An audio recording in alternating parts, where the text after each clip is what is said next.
I want you to think about something that has probably never been said to you this directly before. And I want you to think about it not from the comfortable distance of general self-awareness, but from the uncomfortably specific place of honest personal examination. Because what I am about to describe is not a personality trait. It is not a character quirk. It is not simply the way some people are wired that cannot be changed or challenged or interrupted. It is a pattern, a deeply ingrained, thoroughly practiced, completely convincing pattern that has been quietly making decisions for you, about you, and against you for longer than you have probably been willing to admit. Here is what I want you to think about. How many times in the last month have you talked yourself out of something before you even tried it? How many beginnings have you delayed because the thinking about beginning felt safer than the actual beginning itself? How many conversations have you rehearsed so many times in your mind that by the time you had them, they felt like reruns of something that had already happened? How many nights have you spent building elaborate mental simulations of futures that never arrived? How many versions of yourself have almost emerged but retreated back into the thinking before they could fully exist in the world? Because here's what I have come to understand about the overthinking mind. It is not lazy. It is extraordinarily active. It is not passive or disengaged or indifferent to the life it is living. It is actually working harder than almost any other mind around it. It is analyzing and processing and evaluating and simulating and preparing with a level of intensity and dedication that most people would find genuinely exhausting to witness. The only problem is that all of that extraordinary mental activity is producing almost nothing because it is not moving, it is spinning. And there is a profound and life-changing difference between a mind that is working and a mind that is moving. A working mind produces thoughts. A moving mind produces a life. And right now, in this moment, there is an entire life waiting on the other side of the thinking that you have been doing instead of living it. You are not thinking too little about your life, and you are thinking so much about it that you have forgotten to actually live it. And that is exactly what we are going to change today. Let me tell you something about overthinking that nobody in your life has probably ever said to you directly. And I want you to hear it not as a criticism, but as a liberation. Because the moment this lands correctly, it has the potential to free you from something that has been quietly running your life for longer than you realize. Overthinking is not your superpower. It is not evidence of your intelligence. It is not a sign that you are more careful or more thorough or more responsible than people who simply act without endlessly analyzing every possible angle and outcome and implication of every decision they face. Overthinking is not preparation. It is not planning. It is not wisdom disguised as caution. It is fear, wearing a thinking cap, sitting at a desk, pretending to work. And here is why that distinction matters so completely. Because as long as you believe your overthinking is serving you, as long as you continue to experience it as a form of diligence rather than a form of avoidance, you will never interrupt it. You will keep feeding it. You will keep mistaking the endless mental activity for genuine progress.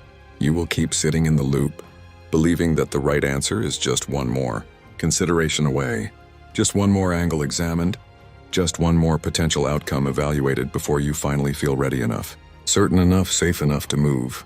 But the certainty never comes. That is the part nobody tells you. The overthinking mind does not reach a conclusion and then rest.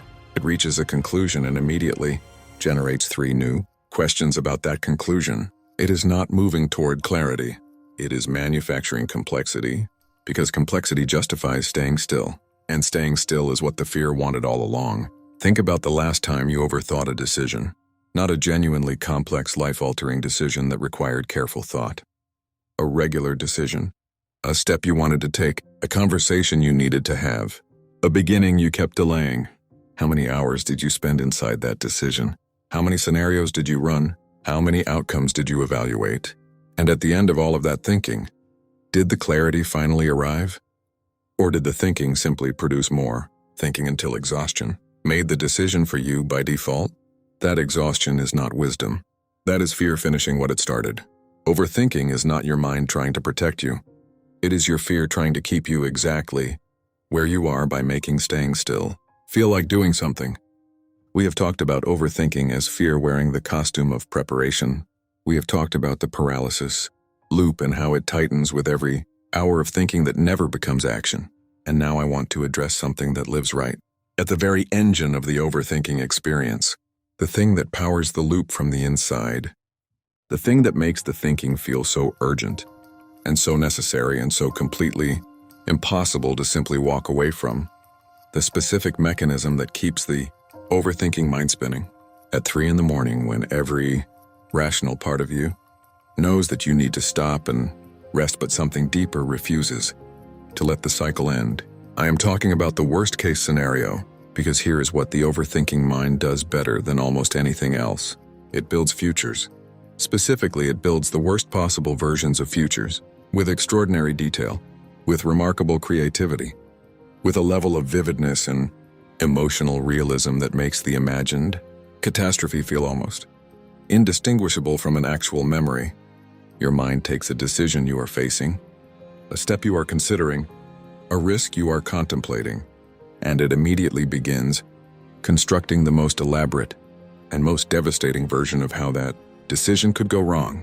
And then it presents that construction to you not as a possibility, but as a probability, not as one of many potential outcomes, but as the most likely outcome, the one you should be preparing for, the one that justifies all the thinking, the one that makes staying still not just comfortable, but genuinely responsible. But I want you to look at something with complete honesty right now. Think about every worst case scenario your mind has ever built with that same level of detail and emotional intensity.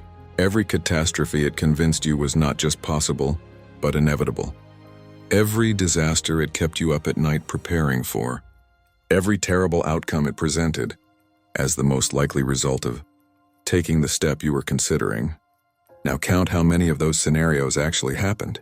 How many of those elaborately constructed catastrophes actually arrived in your life with the full force and the precise detail that your overthinking mind promised they would. Almost none of them. And the ones that did arrive looked almost nothing like the version your mind built in advance. Because the overthinking mind is not a prophet. It is not a risk assessment tool operating on accurate data. It is a fear amplification system operating on imagination. And imagination, when filtered through anxiety and self-doubt and the accumulated weight of past experiences that hurt you, does not produce accurate predictions. It produces horror stories, compelling, emotionally real, completely convincing horror stories that almost never come true. We have talked about overthinking as fear disguised as preparation. We have talked about the paralysis loop that tightens with every hour of thinking, that never becomes movement. We have talked about the worst case scenario machine that runs continuously in the overthinking mind building, catastrophes that almost never arrive. And now I want to address the most persistent and most universally believed myth that overthinking has ever produced.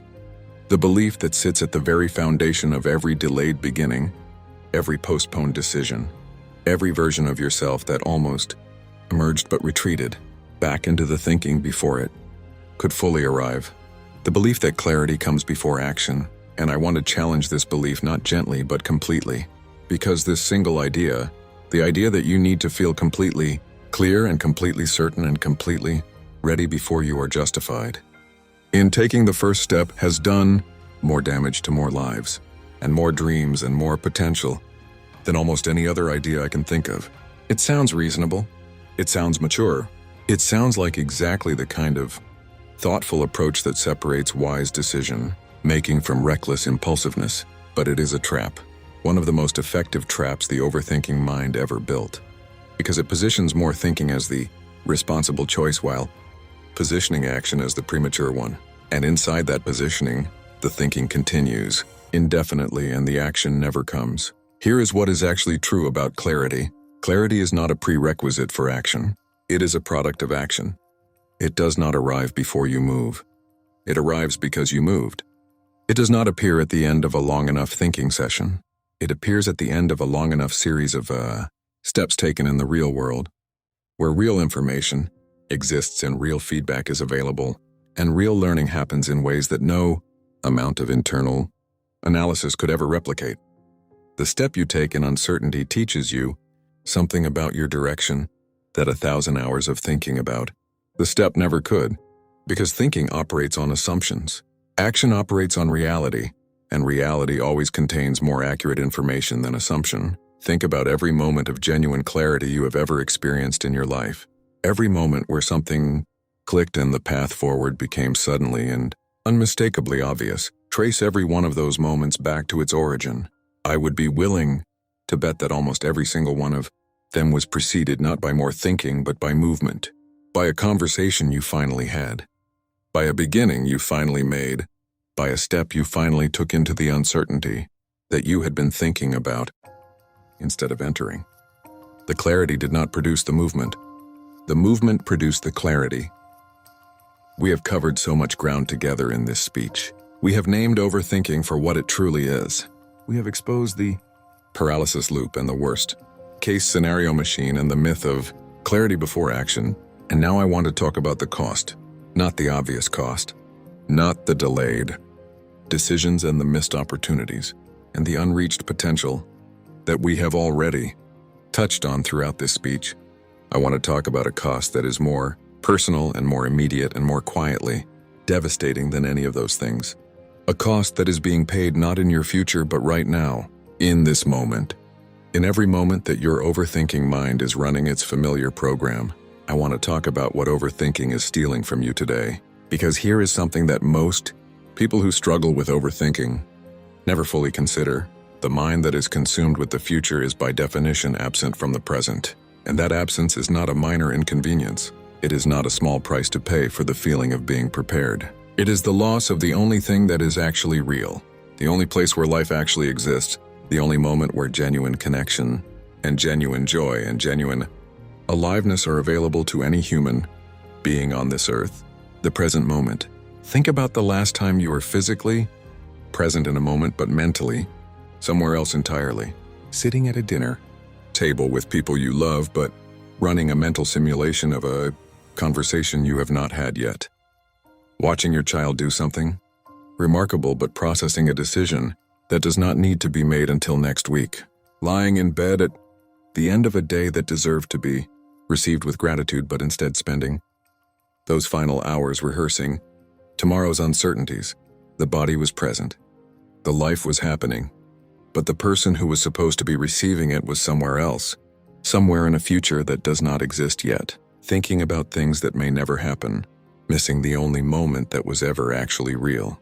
And this is the deepest cost of overthinking, not the decisions delayed, not the steps not taken, but the life not received, the moments not inhabited, the ordinary Tuesday afternoon that contained something genuinely beautiful, that passed completely unnoticed because the mind was 3 weeks ahead of the body manufacturing problems that never arrived, the conversation that could have been deeply connecting but remained surface level because one person in it was only half present, the experience that could have been fully alive but was only partially felt because the overthinking mind was already processing what comes next before what is happening now had a chance to fully land.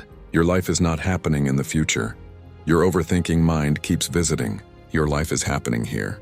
In the texture of this moment, in the specific quality of this breath, we have traveled through every layer of the overthinking experience together in this speech.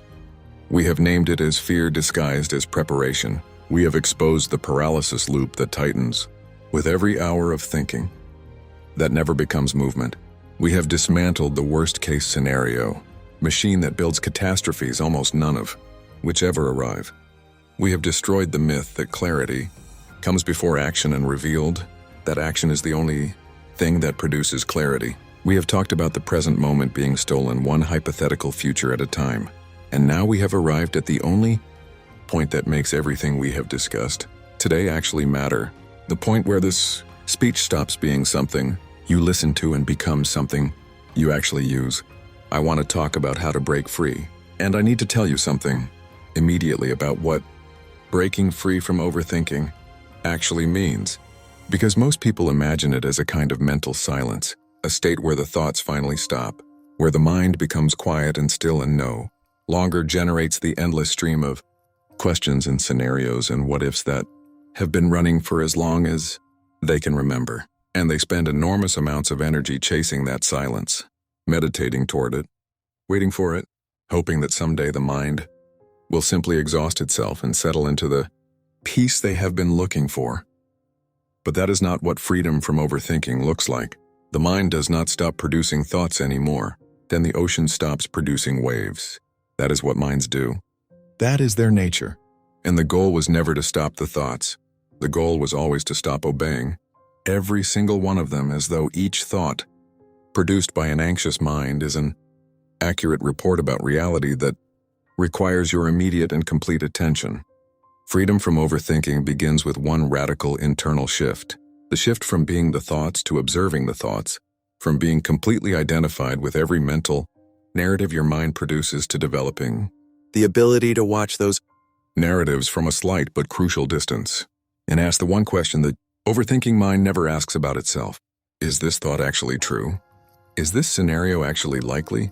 Is this catastrophe my mind is building with such confidence and such detail actually based on reality, or is it based on fear-filtering possibility through the lens of every previous experience that ever hurt me? That question creates a gap, and in that gap lives your freedom. Because the moment you can observe a thought instead of automatically becoming it, you have power over it that you never had before. You can look at the worst-case scenario your mind just built and say clearly and calmly, that is an interesting story, but it is not a forecast. It is not a fact. It is a fear wearing the costume of a prediction, and I do not have to obey it. And I want to leave you with something that goes beyond the ideas, beyond the insights, beyond even the most powerful moment of recognition you felt during this speech when something landed in a place inside you that you did not expect. I want to leave you with a moment of decision, not a feeling, not an intention, not a mental note that you will file alongside every other mental note you have ever taken about the changes you were going to make. A real decision, the kind that does not wait for perfect conditions, the kind that does not require the fear to be gone or the clarity to be complete or the worst-case scenario to be fully resolved before it activates. The kind of decision that says, I am done letting my mind live my life for me. Because here is what I know about you after everything we have walked through together today. You are not someone who lacks intelligence. You are not someone who lacks awareness or insight or the capacity to understand what needs to change. You have probably understood what needed to change for a long time. Understanding was never your problem. Moving was your problem. Translating the understanding into action in the face of uncertainty and fear and the completely convincing voice of the overthinking mind that always had one more question to ask before you were allowed to begin. But here is what that voice never told you. The question it keeps generating is not designed to be answered. It is designed to keep you still. And every time you answered it faithfully and waited for the next one to be answered before you moved, you gave the overthinking mind exactly what it wanted, another day of staying exactly where you are. Today is the day that changes. Not because this speech was powerful enough to silence the overthinking permanently. It was not. The thoughts will return. The loop will attempt to reassemble itself. The worst-case scenarios will begin construction again before tomorrow morning. But today something is different. Today you know what the loop is. You know what it wants. You know what it costs you. And you know that the only thing it has never been able to survive is the one thing you are going to do the very moment this speech ends. You are going to move toward the thing you have been overthinking. The conversation, the beginning, the decision, the step, whatever specific thing your mind went to when I said that thing, right now. Before the thinking reassembles, before the loop reopens, before the worst-case scenario construction begins again, one imperfect step, taken now, in the full presence of the fear and the uncertainty and the incomplete clarity, taken not because everything is ready but because you finally are. You have spent enough of your one precious life thinking about living it, and in the only thought worth having from this moment forward is the one that tells you to put down the thinking and pick up the life that has been waiting for you on the other side of it.